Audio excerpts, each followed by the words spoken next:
کہ شوہر کے رشتہ داروں کو اپنا رشتہ دار سمجھنا چاہیے. اب شادی سے پہلے تو صرف اپنے بہن بھائی ہوتے ہیں، لیکن شادی کے بعد اگر ہم چاہتے ہیں کہ شوہر کا دل جیتیں تو شوہر کے والدین سے بھی محبت کا اظہار کریں، شوہر کے بہن بھائیوں سے بھی جوڑ کے رکھیں اور ان کے ہاں آتے جاتے رہیں، ان کے ساتھ اچھے تعلقات قائم رکھیں. اور پھر یہ ہے کہ شوہر کی موجودگی میں اور لوگوں سے زیادہ شوہر کو توجہ دیں. یعنی بعض لوگ ایسے ہوتے ہیں کہ شوہر بیٹھا ہے، خاندان کے اور لوگ بھی بیٹھے ہیں، اب بیوی کبھی کسی کی تعریف کر رہی ہے، کبھی کسی کی، کبھی اپنے ابا کی، کبھی چچا کی، کبھی کسی کی، اور شوہر دیکھ رہا ہے کہ ایک دفعہ بھی اس نے شوہر کی تعریف نہیں کی، تو وہ انکانشیسلی اس کو کمپیئر کر رہا ہوتا ہے یا اپنی بیوی کی حرکت کو دیکھ رہا ہوتا ہے کہ میری بیوی مجھے کچھ نہیں سمجھتی. اور جب ایک دفعہ میاں کو یہ فیلنگ آ جاتی ہے نا کہ میری بیوی مجھے کچھ نہیں سمجھتی، تو پھر اس کے بعد کام خراب ہو جاتا ہے. تو اس لیے بیوی کو سب سے زیادہ امپورٹینس اپنے ہی شوہر کو دینی چاہیے. اور پھر یہ کہ جو اہم باتیں ہیں، جو ایکسپیکٹیشنز ہیں، وہ لکھ بھی لینی چاہیے. یعنی اگر بیوی سمجھتی ہے کہ وہ بھول جاتی ہے کہ شوہر کو کیا کیا چاہیے، تو ضروری اور اہم باتیں جن کی وہ ہدایات دے ان کو نوٹ کر لیا جائے. اسی طرح شوہر بھی گھر سے جاتے ہوئے بیوی نے اگر کچھ کام کرنے کو کہا ہے، کسی کے پاس جانے کو، کچھ خرید کے لانے کو، تو وہ بھی نوٹ کر لے. مجھے اپنے والد کی یہ بات اتنی اچھی لگتی تھی، حالانکہ وہ کافی ایجڈ ہو گئے تھے، لیکن اس کے باوجود باقاعدہ ہر روز گھر سے نکلنے سے پہلے والدہ جہاں بھی ہوتی، چاہے وہ کچن میں ہوتی، چاہے وہ کپڑے دھو رہی ہوتی یا کچھ بھی گھر کا کام کر رہی ہوتی، وہ ان کے پاس جا کے کھڑے ہوتے اور باقاعدہ پوچھتے کہ آج کیا پکے گا، آج آپ کو کیا ضرورت ہے، آج گھر میں کیا چاہیے. اور یہ سب کچھ ہمارے سامنے ہوتا تھا، اور ہم سمجھتے تھے سارے باپ ایسے ہی ہوتے ہیں کہ وہ جو گھر والوں کی ایسی ضروریات پوری کرتے ہیں. اور وہ باقاعدہ چھوٹی سی نوٹ بک ہوتی تھی، اس میں لکھ کے لے جاتے تھے، اور جب وہ اپنے کام سے شام کو فارغ ہوتے تھے وہ باقاعدہ چیزیں خریدتے اور خود اٹھا کے لاتے تھے. یعنی کچھ چیزیں تو نوکروں کے ہاتھ بھجوا دیتے تھے، لیکن کچھ چیزیں وہ خود خرید کے گھر لاتے تھے. اور اس سے ہمارے گھر میں کبھی، یعنی میں نے ویسے بھی اپنے والدین کے دوران جھگڑا تو دیکھا ہی نہیں کبھی، کہ کبھی تو کار ہو یا کوئی ایک دوسرے کے ساتھ اونچی آواز میں بولے ہوں یا کوئی ناراضگی کا اظہار کیا ہو، نیور. تو یہ چھوٹی چھوٹی چیزیں ہوتی ہیں، اگر انسان سمجھ لے کہ جھگڑے شروع کہاں سے ہوتے ہیں تو ان کے حل ڈھونڈ لے. اگر ایک دفعہ بیوی کو پتہ چل جائے کہ شوہر کس بات پہ غصہ کرتا ہے تو نیکسٹ ٹائم اس چیز کو اوائڈ کرے، وہ کرنے ہی نہ دے.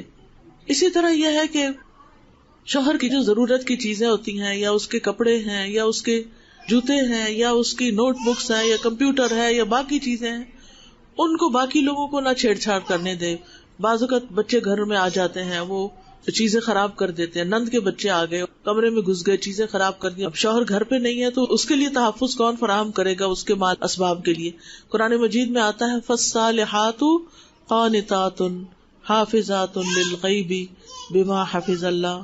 نیک عورتیں صالح ہوتی ہیں اور شوہر کی اطاعت گزار ہوتی ہیں، اس کی غیر موجودگی میں گھر کی حفاظت کرنے والی ہوتی ہیں، گھر کے مال اسباب کی، گھر کے افراد کی. یعنی اگر شوہر ہے تو ظاہر ہے وہ کرے گا، لیکن اگر شوہر نہیں تو بیوی کی ذمہ داری بن جاتی ہے. اور پھر یہ کہ بیوی کو اس بات کا بھی خیال ہونا چاہیے کہ جو کام وہ کرے وہ مشورے سے کرے.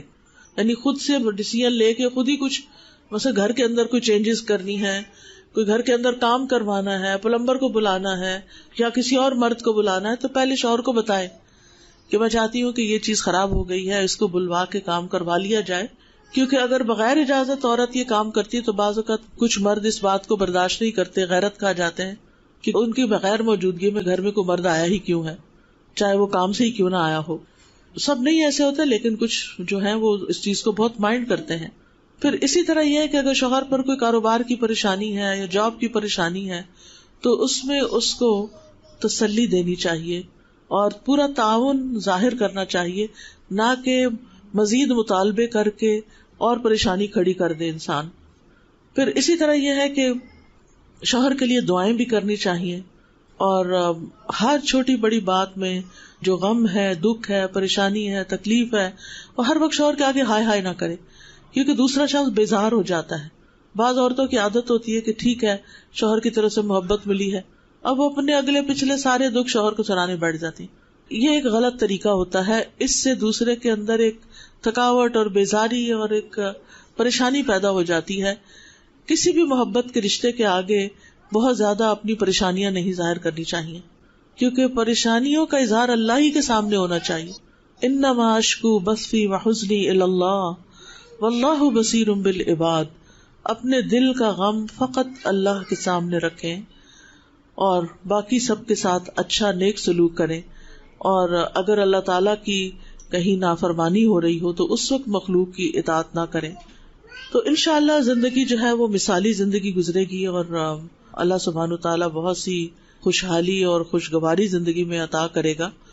اور ایک اور چیز یہ بھی بڑی اہم ہے کہ اپنی زندگیوں کو آسان کریں، یعنی زندگیوں میں آسانی پیدا کریں. عربوں کے ہاں ایک قول ہے کہ اعلیٰ ظرف کبھی پورا حساب نہیں کرتے، یعنی کچھ چیزوں کو بتاتے ہیں، کچھ چیزوں کو اگنور کر دیتے ہیں. اصل میں یہ قاعدہ ہے، اور یہ نبی صلی اللہ علیہ وسلم کے اس طرز عمل سے ماخوذ ہے جو قرآن نے بیان کیا. اور وہ کیا کہ جب آپ نے ایک راز کی بات اپنی کسی اہلیہ کو بتائی تو انہوں نے وہ آگے بتا دی. حالانکہ بتانا نہیں چاہیے تھا، لیکن خواتین کی عام طور پر عادت ہوتی ہے کہ وہ راز کی باتیں اپنی دوستوں کو یا اور لوگوں کو بتا دیتی. اللہ سبحانہ تعالیٰ نے وحی کے ذریعے نبی صلی اللہ علیہ وسلم کو خبر دے دی کہ بات آگے نکل چکی ہے. تو آپ نے پھر اپنی اہلیہ کو بلا کے پوچھا، اور اس وقت بعض حصہ آپ نے جتلایا اور بعض اگنور کر دیا، سارا حساب نہیں لیا. سفیان ابن عیینہ کے بارے میں آتا ہے، ان سے پوچھا گیا کہ یہ جو حدیث ہے من نوکش الحساب عذب، یعنی جس کا حساب میں سوال جواب ہوا اسے عذاب دیا جائے گا، تو اس کا کیا مطلب ہے؟ تو آپ نے فرمایا نقش کا معنی ایک ایک چیز کی پوچھ تاچھ ہے، چھوٹی چھوٹی چیزوں کا بھی حساب ہے. پھر فرمایا خوش ہو جاؤ، اعلیٰ ظرف کبھی ایک ایک چیز کا حساب نہیں کرتا. کیا تم نے نبی صلی اللہ علیہ وسلم کے بارے میں اللہ کا یہ فرمان نہیں سنا کہ انہوں نے اپنی بیوی کو کچھ بات تو ظاہر کر دی اور کچھ کو جانے دیا، اور اللہ تبارک و تعالیٰ تو اکرم الاکرمین ہے. یعنی ان کا مطلب یہ تھا کہ کم ہی لوگ ایسے ہوں گے کہ جن کا حساب بڑا سخت ہوگا، ورنہ عمومی طور پر اللہ تعالیٰ رحمت کا معاملہ فرمائیں گے.